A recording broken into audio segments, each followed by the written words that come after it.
네, 예레미야가 1장 12절에서 22절 함께 읽었습니다. 죄의 대가가 얼마나 큰지 우리 예레미야 애가 말씀을 통해서 절절하게 느끼게 됩니다. 하나님이 심판하시면 누구도 막을 자가 없습니다. 하나님이 작정하신 것을 누구도 피해갈 수 없습니다. 인간이 아무리 힘이 있고 능력이 있다 할지라도 하나님께서 뜻하신 바를 막을 수 없는 것이죠. 왜냐하면 사람은 피조물이고 하나님은 창조주이시기 때문에 그렇습니다. 그래서 우리는 그분의 뜻을 따라가야 하나님을 의지해야 합니다. 하나님을 의지하지 않는 백성은 반드시 망하는 것입니다. 결국 예레미야가 우는 이유가 뭡니까? 애통하는 이유가 뭡니까? 탄식할 수밖에 없는 이유가 뭡니까? 사람의 힘으로는 할 수 있는 것이 없기 때문에.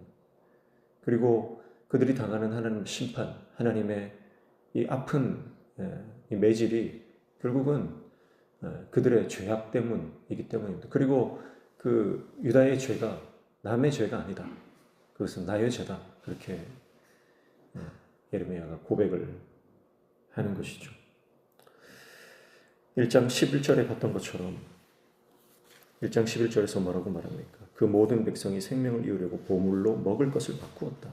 그랬습니다. 보물로 먹을 것을 바꾸었다. 지금 당장 먹을 것이 없어서 집안에 있는 가장 귀한 것들 그걸 다 주고 밥 한 끼 사 먹는 것입니다. 그런데 이제 그마저도 없는 거예요. 그래서 지금도 탄식하며 양식을 구한다 그랬습니다.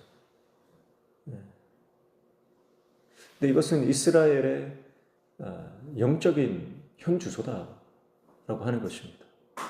하나님께서 주신 영적인 귀한 보물들, 하나님께서 주신 이 영원한 가치가 있는 것들, 그것을 세상 것과 바꾸어 버린 것입니다. 그래서 이 땅의 것을 위해서 하늘의 것을 팔아버린 사람들. 사랑하는 성도 여러분, 오늘 저와 여러분이 이 땅의 것을 포기하더라도 하늘의 것을 포기하지 않는 하나님 좀 되시길 축복합니다. 내 생명이 빼앗기는 한이 있어도 하나님 주신 은혜를 우리가 포기해서는 안 됩니다. 영생을 포기해서는 안 됩니다. 가장 미련한 인생이 이 땅에서 좀 잘 먹고 잘 살려고 영생을 포기하는 것입니다. 이 땅에 잠시 있다 사라질 것을, 그것을 얻으려고 발버둥 치면서 영원한 가치가 있는 하늘의 소망, 하늘의 은혜를 포기하는 것, 그것이 가장 어리석은 인생인 것입니다. 이 땅의 모든 것은 풀과 같은 것이 다 사라지는 것입니다. 그 잠시 있다 사라지는 것을 위해서 영원한 것을 포기하는 것은 그것은 가장 어리석은 것입니다. 근데 뭐라고 말합니까? 그 보물을 주고 다 팔았는데도 지금도 여전히 양식을 구하고 있다. 그러니까 여러분, 이 땅의 영광, 이 땅에 먹고 사는 문제, 이것은요, 결국 신기루와 같은 거예요. 내 영혼을 팔아도 얻을 수 없는 겁니다. 그래서 손에 물을 쥐는 것과 같아요. 모래를 쥐는 것과 같습니다. 다 빠져나가는 거예요. 잡은 것 같지만 내 손틈 사이로 다 빠져나가는 것이, 이것이 이 세상의 것입니다. 세상 명예, 세상 권세, 세상의 좋은 것들은 다 그와 같은 것입니다. 그러나 하나님께서 하늘로부터 주시는 하늘의 은혜는 영원한 줄로 믿습니다. 영원한 것. 그래서 예레미야는 비참한 상황, 비참한 현실을 바라보면서 하나님 앞에 탄식하는데, 근데 해석이 달라요. 우리는 어떻습니까? 우리는 고난을 당하고 아픔을 당하고 삶의 비참한 현실을 마주할 때 하나님을 원망하기 일쑤입니다.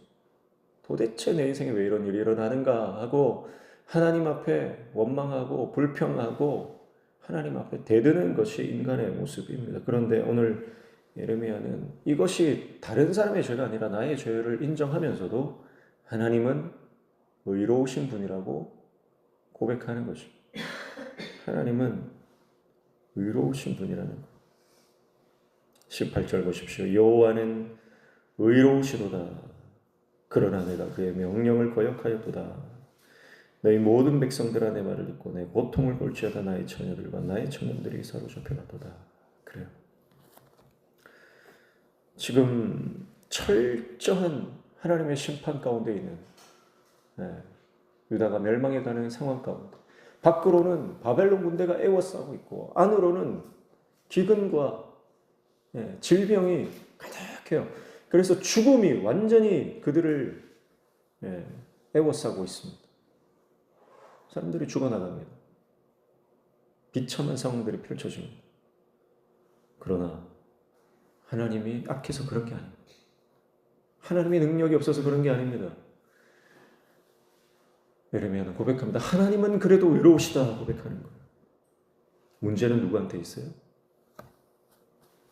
나에게 있다는 거예요. 우리에게 있다는 겁니다. 우리가 그의 명령을 거역했기 때문에 그 불순종의 대가를 우리가 당하고 있다. 그렇게 고백하는 것이죠. 여러분, 우리 인생 가운데 해석이 얼마나 중요한지. 우리는 내 중심으로 해석하려고 합니다. 일이 잘 되면 내가 잘해서 그렇고, 일이 잘 안 되면 내 탓이 아니라 하나님 탓으로 돌리고 사람들 탓으로 돌리는 것이 인간의 본성입니다. 그러나 신앙은요, 어떠한 상황에서도 하나님을 의지하는 것입니다. 하나님을 신뢰하는 것입니다. 하나님은 여전히 선하시고, 하나님은 여전히 의로우시고, 하나님은 여전히 우리를 사랑하시는 분이다. 그 고백을 잃지 않는 것이, 그것이 신앙인 줄로 믿습니다. 여러분, 오늘 우리 인생 가운데 어떠한 상황이 펼쳐진다 할지라도 하나님만 의지하는 저와 여러분 되시길 축복합니다. 하나님만 의지하는, 하나님을 신뢰하는 겁니다. 그러면 기도할 수 있습니다. 그러면 기도할 수 있습니다. 그리고 기도하면 하나님 들으십니다. 그리고 하나님께서 구원을 베풀어 주시는 것입니다. 시편 50편 15절 환난 날에 나를 부르라 기도하라 그랬습니다. 그러면 내가 너를 건지겠다. 내가 너를 건져주겠다. 그리고 네가 기도하는 그것이 나를 영화롭게 하는 것이다. 우리가 먹든지 마시든지 주님의 영광을 위해서 살아야 하는데 어떻게 주님의 영광을 위해서 삽니까? 무슨 일을 만나든지 하나님만 의지하고 하나님 앞에 엎드려 기도하면 내가 내 힘으로 문제를 해결하려고 하는 것이 아니라 하나님께 맡기고 엎드려 기도하면 하나님이 일하시고 하나님의 영광이 드러난다는 것입니다. 여러분, 하나님이 드러나면, 하나님의 일하심이 드러나면 하나님 영광 받으시는 것입니다. 근데 우리는 내가 했다. 그걸 드러내려고 하는 거예요. 하나님의 일하심을 감추고 하나님의 일하심을 깨닫지 못하고 내가 드러나려고 합니다. 내가 인정받으려고 합니다. 그러면 하나님의 영광이 가려지는 거예요. 나는 아무것도 아니에요. 주님, 나는 아무것도 아닙니다. 내가 한 게 아무것도 없습니다. 주님이 하셨습니다. 주님이 하셨습니다. 그 고백이 하나님을 영화롭게 하는 거예요. 사랑하는 성도 여러분, 우리 인생 가운데 닥친 환난 앞에서 하나님의 의로우심을 선포하고 나의 죄악을 살펴보며 하나님의 도우심을 구하는 죄종들 다 되시기를 주님의 이름으로 축복합니다. 기도하겠습니다. 하나님 아버지, 우리가 인생을 살아갈 때 만나는 모든 일들, 모든 문제들, 모든 환난들, 광야의 한복판에 있는 것 같은 고립감과 외로움과 두려움에 휩싸여 있을 때 하나님만 바라보며 하나님만 의지하며 하나님의 의로우심을 선포하며 나아가는 믿음의 종 되게 도와주시옵소서. 오늘도 주님 말씀 붙잡고 기도할 때 우리의 기도에 들어 응답하여 주시며 말씀 붙잡고 나아갈 때 오늘도 예수님 성품 닮아가며 성령님의 능력을 소유한 하나님의 종 되게 도와주시옵소서. 예수님의 이름으로 기도하옵나이다.